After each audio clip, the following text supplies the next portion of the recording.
Alors, bonsoir à tous. Bon, je suis obligée de refaire la vidéo donc qui a été faite hier en direct. Voilà, donc je vous la refais en enregistrement, comme ça, si jamais il y a un souci, je pourrai la remettre. Alors, je vais peut-être un petit peu moins rentrer dans les détails qu'hier, quoique je vais à peu près tout faire quand même. Voilà. Donc on va commencer par la crème de jour, d'accord. À chaque fois que vous allez faire un maquillage, vous allez être obligé d'appliquer votre crème de jour auparavant. Donc si jamais vous venez à vous maquiller le soir, et ben c'est pareil, vous appliquez quand même un petit coup de lotion, histoire de se débarbouiller un petit peu, et ensuite la crème de jour. Pourquoi? Parce qu'elle va servir de barrière et en fait elle va empêcher, si par exemple vous avez une peau qui est trop sèche, eh bien votre peau elle va boire votre fond de teint par exemple. Donc c'est pas intéressant. C'est pour ça qu'il faut effectivement mettre d'abord votre crème de jour, donc qu'elle soit nourrissante, matifiante, etc., etc. Voilà, donc ça c'est la première chose. Alors moi je vais pas en remettre parce que vu que j'ai fait le soin du visage tout à l'heure, effectivement j'ai tout ce qu'il faut sur ma peau. Donc cette étape-là pour moi, je la zappe.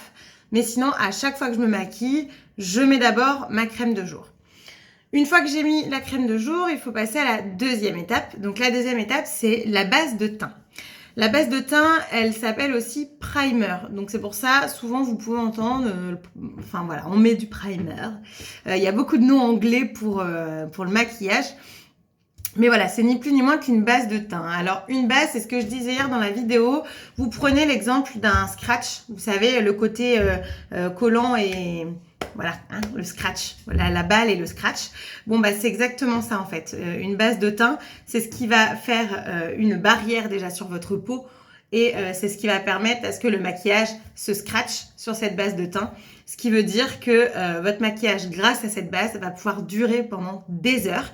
Et en même temps, ça va vraiment faire une barrière de protection. C'est-à-dire si votre peau, elle est très très sèche, ça va faire une barrière protectrice par rapport à votre maquillage. Et en plus, elle a des effets. C'est-à-dire que si vous avez une peau qui a tendance à être très grasse et une peau qui brille beaucoup, eh bien vous avez des bases qui vont matifier. Vous avez également des bases qui sont lumineuses, donc qui vont apporter beaucoup de lumière à votre teint.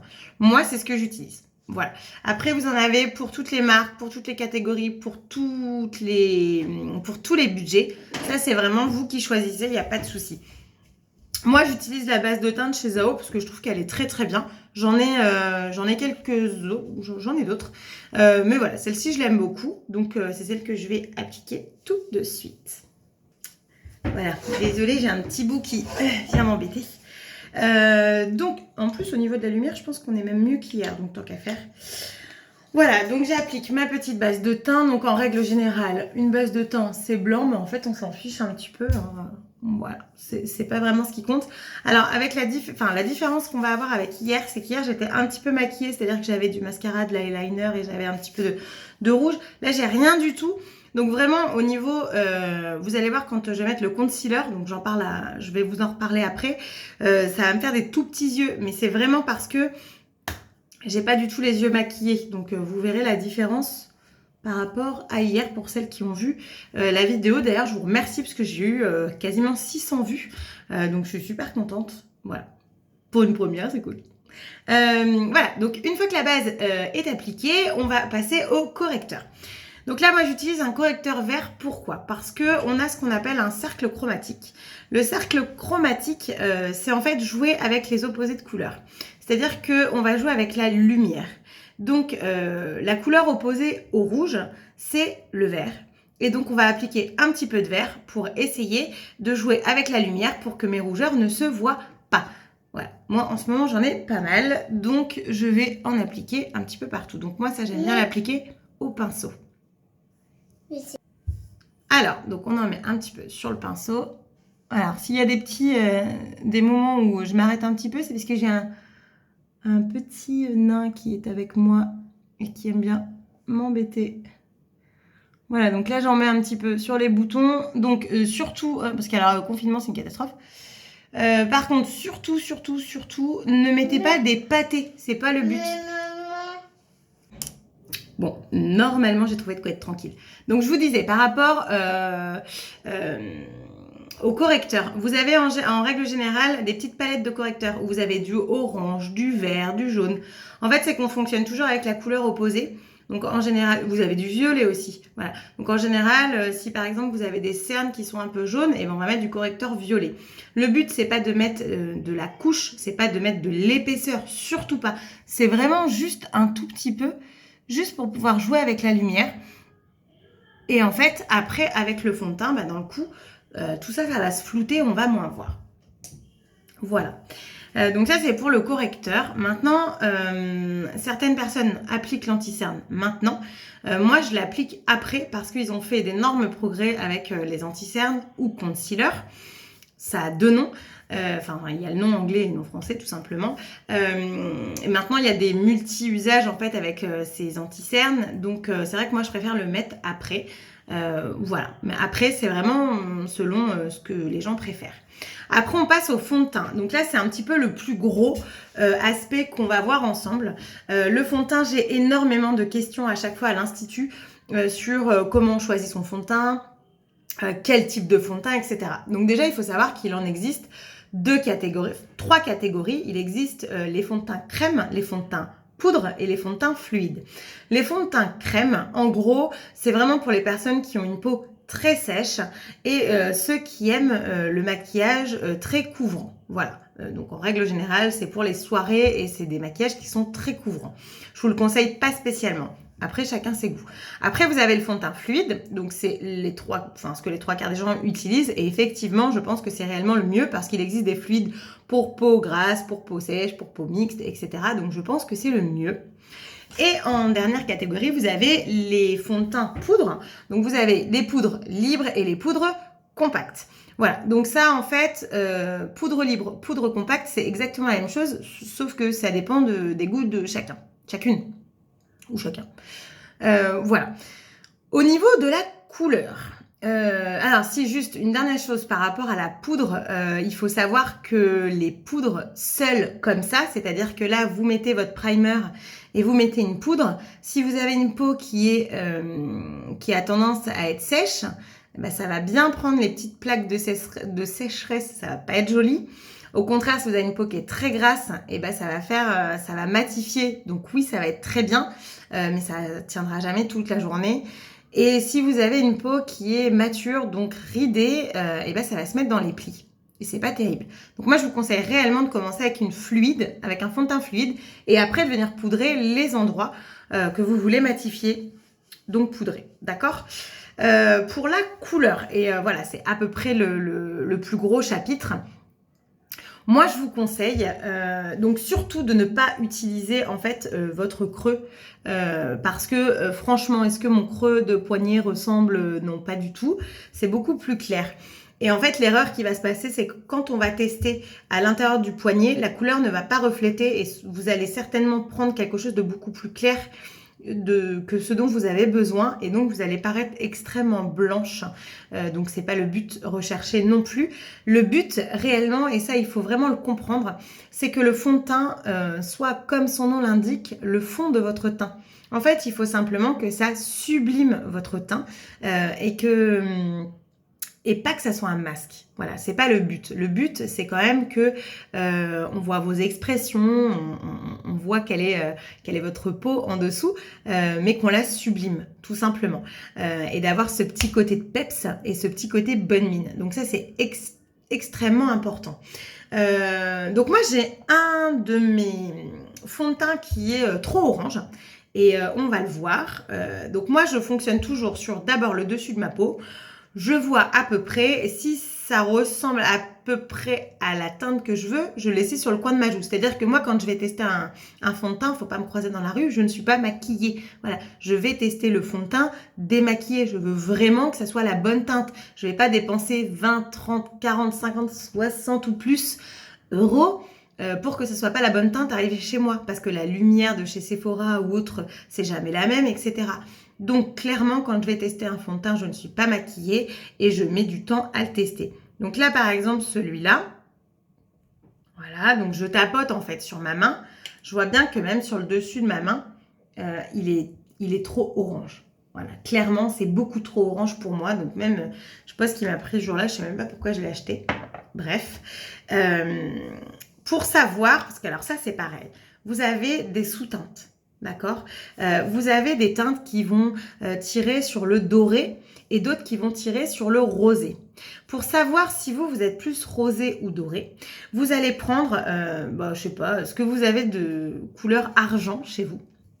Vous allez le poser ici et on va voir. Soit ça vous va extrêmement bien cette couleur argent et dans ces cas-là, ce sont des teintes froides qui vont vous aller. Donc on va plus aller sur du rosé. Soit vous allez mettre quelque chose de doré et là effectivement c'est le doré qui va vous sublimer. Dans ces cas-là, effectivement, il va vous falloir des teintes plus dans le doré. Voilà, ça, il faut le savoir parce qu'effectivement, alors je suis pas sûre que sur celui-ci, c'est pas du tout écrit, il me semble, au niveau de la teinte. Non, c'est que des numéros. Mais effectivement, des fois, c'est écrit beige doré, beige rosé. Alors là, je sais pas. Bon, et ben voilà, ça peut vous donner une petite indication déjà, parce que quand il y a 20, 30, 40, 50 teintes, déjà ça peut vous aiguiller un petit peu. Voilà. Donc ça, c'était pour mon petit orange.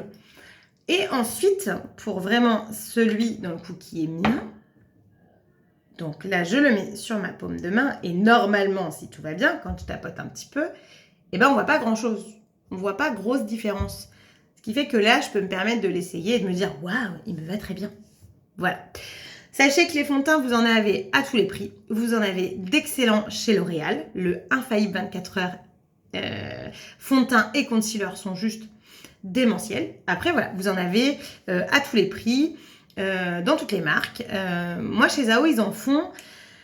Moi, j'aime bien un fond de teint qui va être avec une couvrance moyenne. Chez Zao, c'est une couvrance assez légère, donc je suis un peu moins fan. J'aime bien une couvrance moyenne parce que ça, c'est pareil. Il faut que vous fassiez attention au niveau du rendu que vous voulez. Si vous voulez une très grosse couvrance et que ça bouge tous vos pores et que vous ayez vraiment une peau très très lisse, etc., il va falloir que vous soyez plus sur un fond de teint mat, sur un fond de teint couvrant. Voilà. Si par exemple vous voulez quelque chose de lumineux, de fluide, eh ben, il va falloir plus vous diriger sur un fond de teint lumineux. Les vendeuses ou les esthéticiennes ou peu importe savent, vous leur dites, moi je veux un fond de teint lumineux, je veux pas avoir un effet peau de pêche, moi je veux avoir un effet lumineux. Au contraire, il y en a qui vont dire, moi je veux matifier, je veux vraiment avoir un effet peau de pêche. Voilà. Donc vous dites, et après effectivement on vous aiguille. Mais si de vous-même vous voulez savoir, et bien déjà avant de partir chercher votre fond de teint, vous dites, voilà, moi je veux ça comme fond de teint, je veux ça. Et puis après, voilà, vous pouvez effectivement un peu plus savoir quand vous allez lire les étiquettes. Là, celui-ci par exemple, c'est un fond de teint qui va être lumineux. Mais par contre, pour le connaître, c'est un fond de teint qui a vraiment une couvrance moyenne. Je suis en train de chercher mon éponge. Et je suis en train de me dire que je crois que mon fils s'est fait la malle avec. Mais de ouf. Bon, bah c'est pas grave, je vais faire au fond de teint. Je vais faire au pinceau. Ah si, elle est là. Oh, je l'ai accusée pour rien. Mon Dieu. Donc, pour effectivement utiliser l'éponge. En fait, vous avez deux solutions pour le fond de teint. Vous avez soit à l'éponge, voilà, donc le Beauty Blender, donc c'est l'éponge, hein, que par contre on va un petit peu humidifier avant, parce que vu qu'elle a de l'eau, eh bien elle va pas absorber le produit et le produit sera bien sur votre peau. C'est un peu l'intérêt. Et après, on a aussi le pinceau, et le pinceau, effectivement, si vous choisissez un pinceau, on va plus partir sur un pinceau qui va être effectivement à poil dur et court pour que la matière, elle reste ici, elle vienne sur votre peau. Si vous prenez un pinceau comme ça pour l'appliquer, le fond de teint, il va finir au fond, il sera jamais sur votre peau. D'accord ? Je vais faire moitié-moitié. Ça, je trouve que hier, c'était une bonne idée de faire comme ça. Je vais faire une moitié à l'éponge et je vais faire une autre moitié au pinceau. Comme ça vous permet aussi, vous, de voir la différence et ce que vous préférez. Franchement, voilà, j'ai pas vraiment de préférence. Moi, ça dépend des jours. Voilà. Il faut savoir que l'idée principale, c'est d'étirer un maximum son maquillage. Donc, évidemment, sur le cou, sur les oreilles et à la racine des cheveux. Pourquoi ? Bah parce que sinon, on va avoir la démarcation. Et franchement, il n'y a rien de pire que de voir... J'en ai vraiment pas mis beaucoup. C'est pas grave, c'est le soir. C'est plus pour vous montrer. Non, c'est vrai que là, ça craint quand même. Le but, c'est quand même que je fasse un peu maquillée, que vous voyez un petit peu le boulot. Donc voilà, en fait, l'idée, c'est vraiment donc à l'éponge en tout cas, de tapoter et d'en mettre bien partout et bien de l'étirer en fait. Voilà. Et donc sur l'autre partie du visage, on va effectivement là, on voit la différence entre les deux, mon Dieu. Donc l'autre partie du visage, on va effectivement la faire au pinceau pour voir la différence. Donc comme je disais hier, j'ai pas des coups là, hein, c'est mes lunettes. Mais effectivement pour me maquiller, je n'ai pas de lunettes. Voilà. Donc pour l'autre côté, bah, effectivement, je vais prendre avec mon pinceau. Et let's go.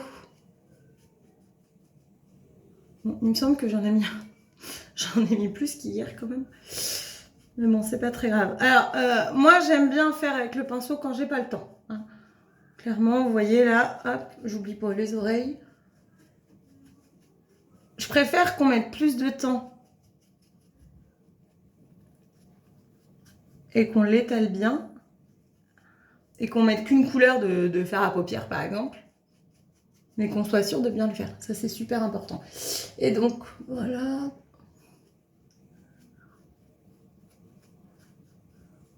Je pense qu'on est plutôt pas mal.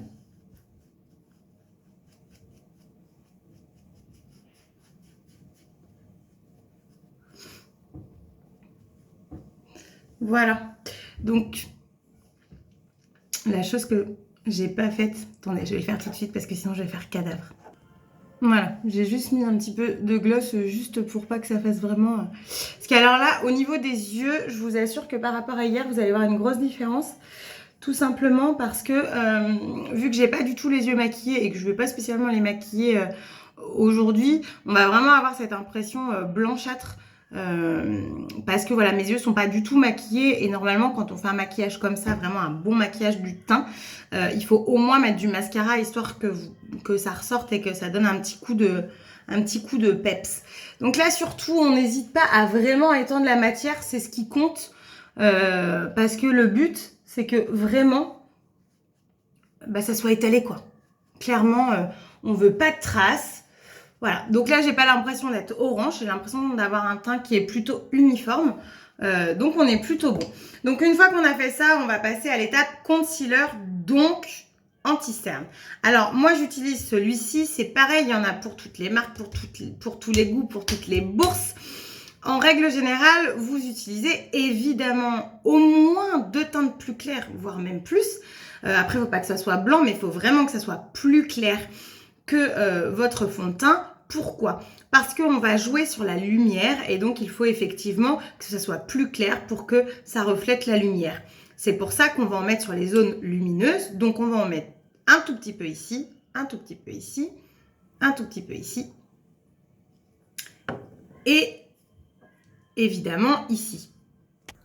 Voilà, je l'ai remis à charger, c'est mieux. Donc, hop, c'est parti. Donc moi, pour celles qui me demandent, j'utilise celui de chez Too Faced, Born This Way. C'est vrai qu'il est très bien. Après, comme je vous l'ai dit, L'Oréal, le concealer, il est super, l'infaillible 24 heures. Donc voilà. Bon, là, j'attaque pas comme une dingue, parce que comme je vous l'ai dit, je suis pas... je vais pas me maquiller les yeux derrière, donc on va pas faire un truc de dingue. C'est vraiment juste pour vous montrer, en fait, ce que ça donne au niveau de la lumière. Donc là, vous avez 2 solutions. Soit au pinceau, donc avec un pinceau comme ça. Alors ça, on a un peu moins de facilité à le trouver quand même. Mais voilà, il existe. C'est vrai qu'il est très très sympa. De toute façon, voilà. Donc moi, c'est des pinceaux de la marque Sigma. Donc c'est des pinceaux qui sont très onéreux, mais qui fonctionnent très très bien. Après, ce sont mes pinceaux de travail. Pour chez moi, j'ai des pinceaux qui sont un peu moins onéreux, qui sont tout autant de qualité. Donc ceux de chez Sephora par exemple sont très très bien. Voilà. Donc là, vous voyez, on joue avec la lumière. Alors dites-moi si vous aussi, vous êtes comme ça là quand vous vous maquillez, là, parce qu'alors ça c'est une catastrophe. Hein. Là que je suis en train de me filmer, je me dis que voilà.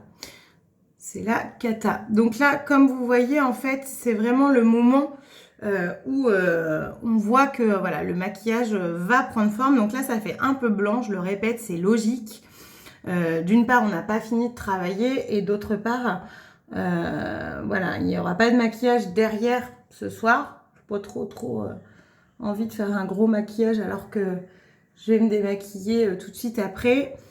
Surtout que j'ai les boules que ma vidéo se soit fait la malle. Mais je me dis que je voulais absolument que cette vidéo reste sur ma page parce que je pense que vraiment ça peut être un bon coup de main quand voilà, vous avez un temps pour vous là comme ça d'un coup et vous voulez prendre du temps pour vous maquiller, puis bah là vous pouvez pas parce que bah vous savez pas trop comment faire, vous voulez avoir accès à la vidéo, ah bah tiens elle a disparu, voilà, hop. Donc pour celles qui ont vu la vidéo hier, donc hein, vous voyez effectivement on est exactement sur le même rendu, à part, voilà, comme je vous ai dit, effectivement, j'avais les yeux qui étaient qui étaient maquillés, donc dans le coup, on n'a pas tout à fait le même. Et les sourcils aussi étaient maquillés. Ça joue. Voilà. Donc, au niveau du concealer, c'est fait. Voilà, au niveau de la lumière. Donc là, en fait, on va venir poudrer avec une poudre transparente. Pourquoi ?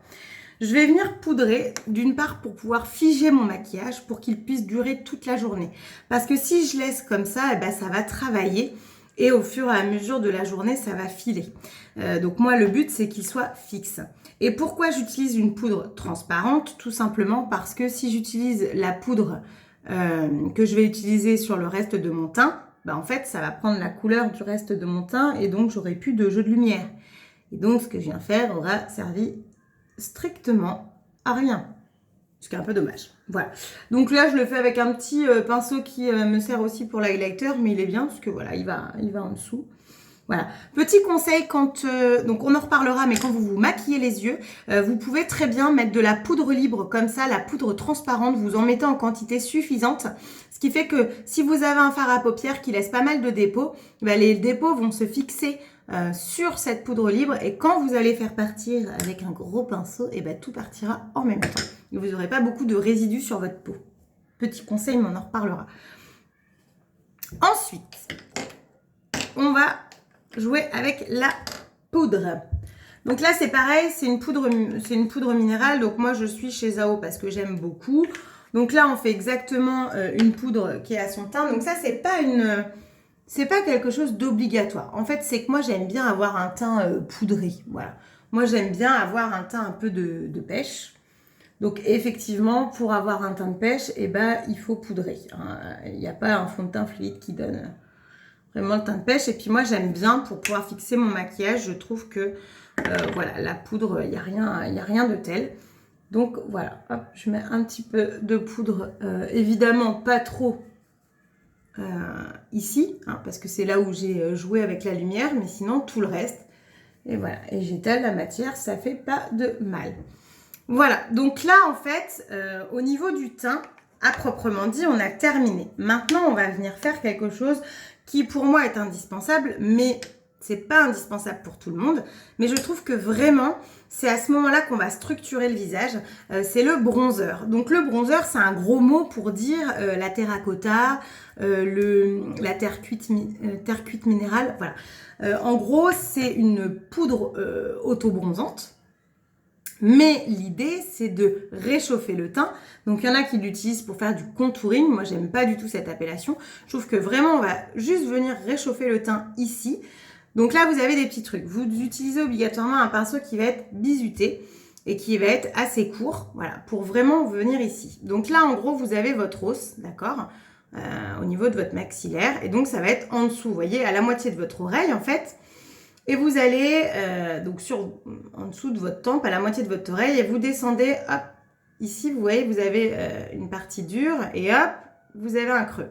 Vous avez un gros morceau de joue. Si vous mettez votre matière jusqu'ici, ça va être une catastrophe, ça va vous faire grossir les joues. Or, si vous en mettez jusqu'ici, et donc jusqu'à ce creux, et que vous en mettez suffisamment correctement, ça va justement vous structurer le visage en deux parties et c'est ce qui va être joli. Surtout, vous le travaillez toujours vers le haut pour vous rehausser le visage, ça c'est important. Et en fait, quand je dis à mes clientes de faire un 3, en gros, c'est de venir, donc on part d'ici, mais après on vient le rehausser ici, mais vraiment à la racine des cheveux, surtout pas là, sinon ça va faire moche, mais vraiment ici à la racine des cheveux. Et après ici, voilà. Alors surtout pas là, hein, parce que sinon ça va couper votre visage et après on va avoir une différence de couleur, ça va être une catastrophe. Mais vraiment, voilà, pour que ça se fonde dans votre maquillage, c'est super important. Voilà, donc moi j'utilise une petite couleur plutôt sympathique et vous allez voir, je l'applique comme ça. Donc là, elle est bien appliquée. Je pense que vous la voyez, il me semble. Voilà, hop. Donc je l'applique. Donc là, exceptionnellement, j'en mets un petit peu plus parce que je veux que vous voyez vraiment ce que ça donne. Voilà, j'en mets et après je le travaille. Donc pour le travailler, comme je vous dis, hop, on va vers là, on va vers la racine des cheveux et on y va.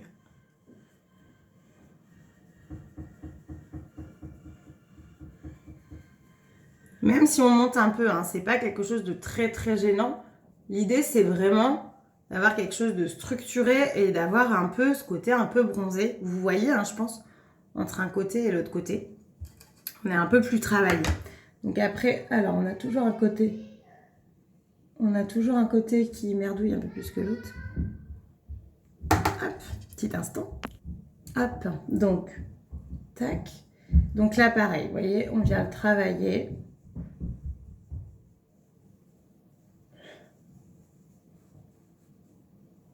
Donc c'est pas là où on a les plus jolies positions de visage, les plus belles grimaces, mais bon. Donc voilà, surtout à la racine, hein, venez pas au milieu. Le but c'est vraiment de fondre au niveau de la racine et de venir l'étendre en fait. Hein, voilà. Donc là c'est bon. Une fois qu'on a fait ça, on fait notre avant-dernière étape. L'avant-dernière étape c'est quoi? C'est le blush. Donc comme je vous l'ai expliqué hier, le blush, c'est quelque chose qu'on met normalement au dernier moment de son maquillage, sauf si on sait exactement ce qu'on va mettre comme couleur. C'est-à-dire que moi, je ne sais jamais comment je vais maquiller, je ne sais jamais quelle couleur je vais utiliser.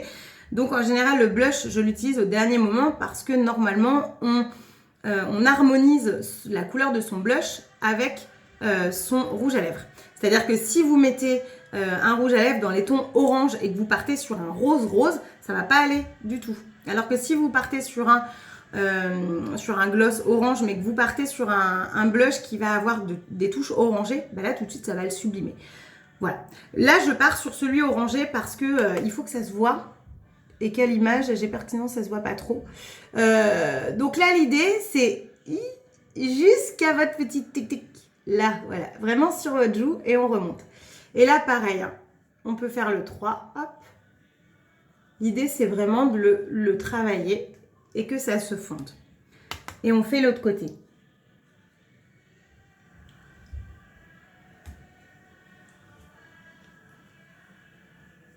Voilà.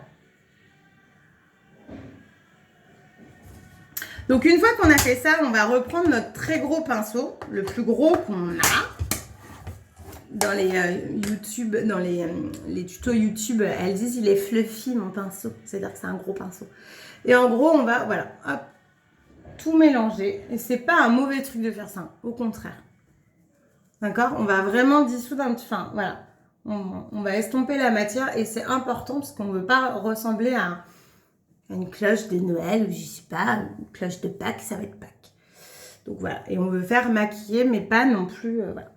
Donc là, je le répète, le fait que j'ai pas les yeux maquillés, franchement, ça fait un teint très très maquillé par rapport au reste. Voilà. Mais bon, après, voilà, une fois que, voilà, de près, c'est pas non plus la catastrophe. Et puis, on va faire une dernière touche, donc qui va être l'highlighter. Alors, ça, il y en a plein. C'est les petites paillettes, voilà, que l'on va appliquer juste ici. Donc moi, là, j'en prends. Toujours je tapote, on enlève l'excès de matière et après j'en mets comme ça. En fait là c'est si par exemple vous êtes invité quelque part, vous savez que vous allez avoir des photos etc. Et vous en mettez parce que comme ça sur les photos ça donne un petit côté brillant, c'est très très sympa. Et puis même voilà quand vous avez de la lumière ou quoi, on a ce petit côté un petit peu paillette qui ressort mais qui fait très très léger. Voilà donc ça c'est vraiment C'est vraiment quelque chose de très sympa. On peut jouer avec les lumières. Évidemment, on n'est pas obligé de le faire beaucoup. Mais on peut, ça peut être très sympa. Moi, je sais que j'aime beaucoup le faire. Et effectivement, sur les photos, ça rend plutôt sympa. Voilà. Bah, ma foi, on a terminé. Donc, si vous avez des questions, vous n'hésitez pas. Voilà, comme je vous ai dit, c'est uniquement le teint. Donc là, effectivement, ça fait blafard avec mes yeux. C'est une catastrophe. Mais ne faites pas attention à mes yeux. Regardez juste le teint. Et voilà, si vous avez des questions sur les produits, sur n'importe quoi, les poudres, les fonds de teint, voilà, tout ce qu'on a vu, sur les pinceaux, voilà, il n'y a pas de souci. La vidéo au niveau des rituels du matin, du soir et hebdomadaire sont donc en ligne. Je vois qu'elles vous plaisent, donc ça me fait plaisir.